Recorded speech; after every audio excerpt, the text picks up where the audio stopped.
Dear learner, welcome to my channel. भारतीय राज्य व्यवस्था की इस महत्वपूर्ण सीरीज में आपका पुनः स्वागत है। आज पुनः हम 10 महत्वपूर्ण प्रश्नों पर चर्चा करेंगे। यहाँ सीरीज कॉन्सेप्ट बेस्ड प्रश्नों पर आधारित होगा जो विद्यार्थी यूपीएससी सिविल सेवा, state PSC, SSC, railway bank इत्यादि की परीक्षा की तैयारी कर रहे हैं, वे उनके ज्ञान को परखने के लिए बेहतर अवसर होगा। चैनल में बने रहने के लिए कृपया चैनल को सब्सक्राइब, लाइक करें। तो शुरू करते हैं आज का कार्यक्रम। आज का चैप्टर 3 है और विषय है भारतीय संविधान का निर्माण। देखते हैं आज का पहला प्रश्न। प्रश्न 1, 15 अगस्त 1947 को भारत के स्वतंत्र होने और 26 जनवरी 1950 को उसके द्वारा स्वयं को प्रभुत्व संपन्न लोकतंत्रात्मक गणराज्य घोषित किए जाने के बीच की अवधि में भारत सरकार किसके उपबंधों के अधीन कार्य करती रही?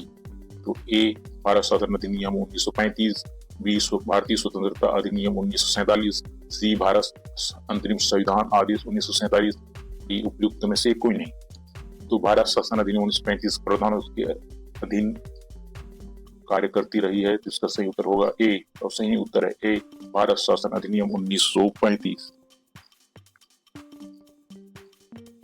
अगले प्रश्न की ओर अग्रसर करते हैं। प्रश्न 2, निम्नलिखित में से कौन सा सुमेलित नहीं है?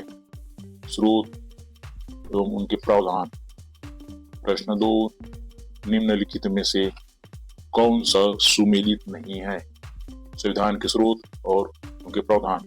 ए, भारत शासन अधिनियम 1935, राज्यपाल, न्यायपालिका, लोक सेवा आयोग। बी, ब्रिटिश संविधान, संसदीय सरकार, विधि का शासन, विधायी प्रक्रिया, एकल नागरिकता, मंत्रिमंडलीय व्यवस्था।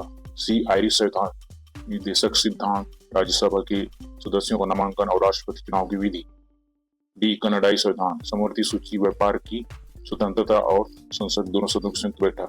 कनाडाई संविधान में समवर्ती सूची नहीं है, ये समवर्ती सूची जो है ऑस्ट्रेलिया से लिया गया है, तो इसका उत्तर डी गलत होना चाहिए। तो डी सुमेलित नहीं है, बाकी तीनों विकल्प सुमेलित है, अतः इसका सही उत्तर है डी, कनाडाई संविधान, समवर्ती सूची, व्यापार की स्वतंत्रता और संसद के दोनों सदनों की संयुक्त बैठक। प्रश्न 3 की ओर अग्रसर करते हैं। प्रश्न 3, निम्नलिखित को सही कालक्रम में व्यवस्थित कीजिए। 1, संविधान सभा की पहली बैठक। 2, माउंटबेटन योजना। 3, उद्देश्य प्रस्ताव का प्रस्तुत होना। 4, प्रमुख समिति का गठन। संविधान सभा की पहली बैठक 9 दिसंबर 1946, माउंटबेटन योजना 1947, 3 जून 1947, उद्देश्य प्रस्ताव प्रस्तुत होना 13 दिसंबर 1946 और प्रारूप समिति का गठन 29 अगस्त 1947। इसका सही उत्तर होगा 1, 3, 2, 4। तो इसका सही उत्तर होगा बी, 1, 3 और 4। देखते हैं इसका सही उत्तर क्या है। सही उत्तर है बी, 1, 3, 2, 4। प्रश्न 4, निम्नलिखित कथनों पर विचार कीजिए। 1, भारत के राष्ट्रपति के निर्वाचन का प्रावधान संविधान लागू होने की तिथि से प्रभावी हुआ। 2, लोकसभा के पहले चुनाव के तुरंत बाद दल बदल का प्रावधान पहली बार प्रयोग किया गया। तो कथन 1 गलत है, क्योंकि राष्ट्रपति का निर्वाचन जो है 1949 से ही लागू हो गया था। दूसरा कथन भी गलत है, क्योंकि दल बदल का प्रावधान पहली बार 1989 में उपयोग किया गया था। तो उपयुक्त में से कौन सा कथन सही है? तो कोई भी कथन सही नहीं है। इसका उत्तर होना चाहिए डी, ना तो 1 और ना ही 2। देखते हैं इस प्रश्न के सही उत्तर क्या है, और सही उत्तर है डी, न तो 1 और न ही 2। प्रश्न 5, निम्नलिखित युग्मों पर विचार कीजिए। समितियां एवं उनके अध्यक्ष। 1, प्रारूप समिति, बी एन राव। 2, मौलिक अधिकार सलाहकार समिति, डॉक्टर राजेंद्र प्रसाद। 3, राज्य समिति, सरदार पटेल। 4, संघ शक्ति समिति, डॉक्टर के मुंशी। तो प्रारूप समिति के अध्यक्ष डॉक्टर भीमराव अम्बेडकर थे। मौलिक अधिकार सलाहकार समिति के डॉक्टर सरदार वल्लभ भाई पटेल। राज्य समिति के पंडित जवाहरलाल नेहरू। संघ शक्ति समिति के पंडित जवाहरलाल नेहरू। उपयुक्त में से कोई भी जो युग्म है सुमेलित नहीं है। इसका सही उत्तर होना चाहिए डी, उपयुक्त में से कोई नहीं। देखते हैं इस प्रश्न का सही उत्तर क्या है।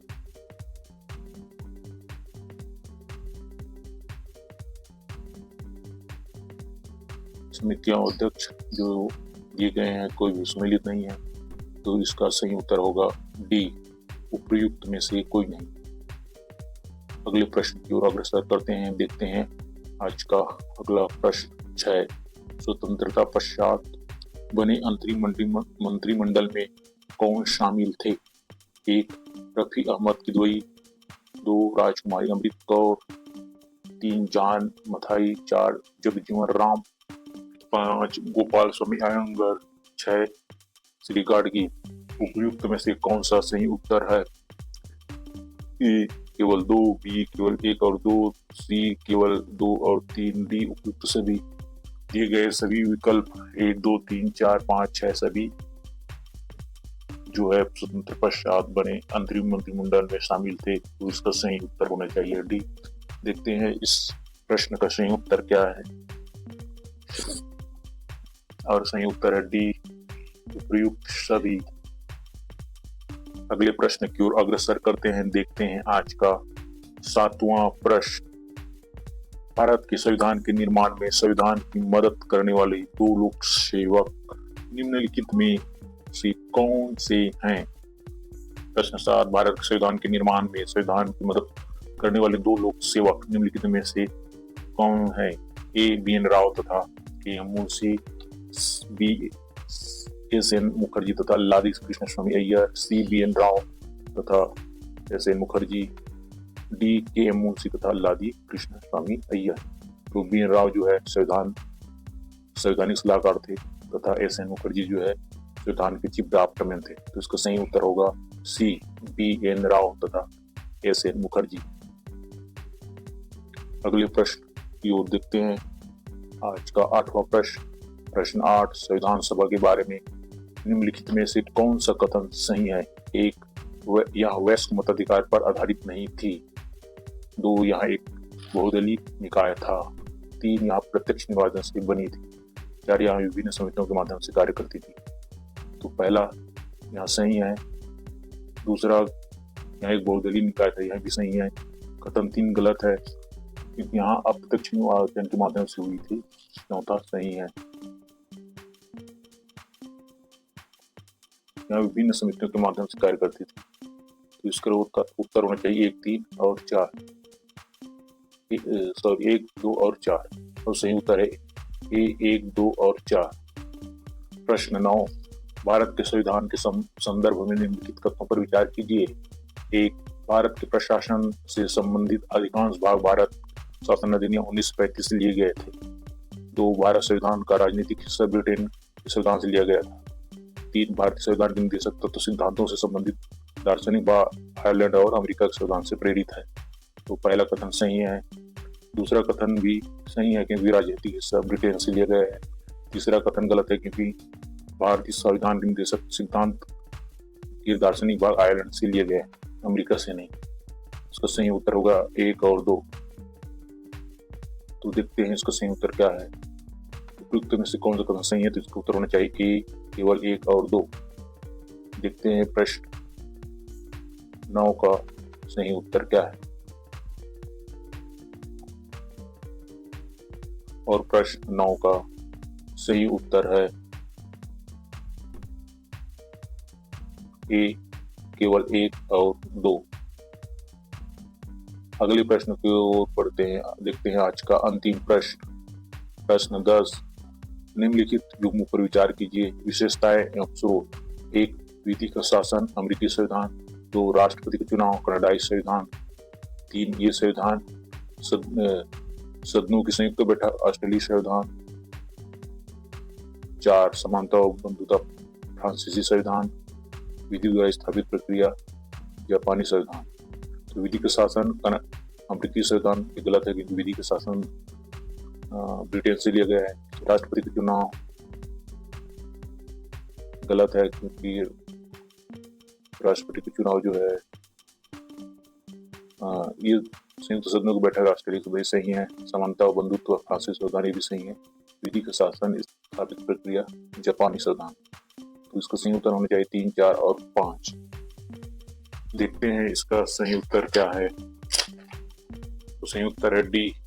सही उत्तर है ए, 1, 2 और 5। इसी के साथ यहाँ सीरीज समाप्त होता है। वीडियो को लाइक, सब्सक्राइब, शेयर करते रहें। Thank you for watching. मिलते हैं नए वीडियो में नए विषय के साथ। तब तक के लिए बाय बाय।